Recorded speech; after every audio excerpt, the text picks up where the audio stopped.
Do you strategically think about when you get offered an opportunity like that, how you're going to leverage that into your bigger plan for Joey? Yeah, always, yeah. I think I don't know, I'm not super open about it because I think like a lot of people sort of take it the wrong way. But What do you mean? I look at every opportunity like that. You're a comedian, you don't care what people think. Yeah. I think in that sense though, because I've been open about it at times and I think some people kind of like, because I think everybody's much Are you more... saying that you're influenced by the trolls?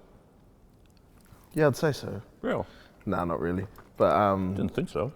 Nah, like what I'm getting at is like, I think people don't want to feel like you planned things through and you specifically tried to get out and do certain things and get certain opportunities to get to certain places. People would much rather just think that they'd be much more comfortable. By people, who do you mean? They're more comfortable with it. Yeah, that's true. Yeah. And so for me, somebody who's like, I've always planned things out. I've always like thought really deeply on like how I want to do certain things.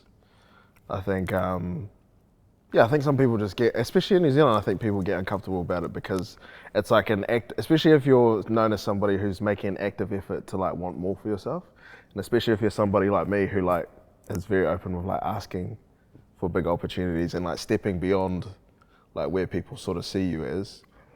I found like whenever I was trying to break into certain places and do certain things, because I didn't reflect like somebody that they thought was like worthy of getting those opportunities, I often got like pushback like, nah, you're trying to do too much, or nah, you're too young. Really? Or, yeah, all the time. And whether that was in like stand-up and comedy and television and anything. Isn't there other people just projecting their insecurities on you and trying to protect their turf because they see a younger, more virile lion joining the pack, joining the pride? Yeah, I think what it is like what I realized is a lot of people have they want like a shared hardship. So their thing is like, if I went through all these boundaries and had to like experience these like things, I don't want to see anybody else like skipping those things. They have to go through them too, which I've always seen as like ridiculous. Yeah, it's so dumb.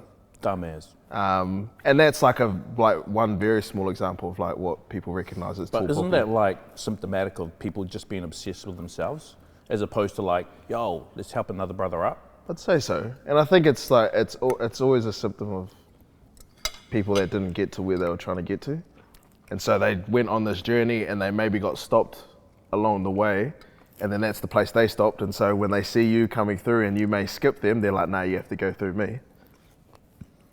I've always made an active effort to do whatever I can to avoid those people, because a lot of people see those people because they usually have experience, because they're usually a bit older, because they've been around. They usually view them as like people they have to listen to and have to respect.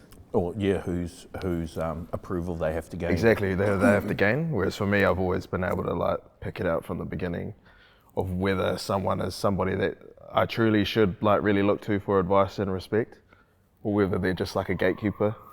And I've always been able to pick it out. Yeah. And so for me, I've always tried to align myself with the people that I respected who were doing things, breaking paths in similar ways that I was trying to, and then like just trying to avoid the people who were just gonna like dangle the carrot in my face, basically.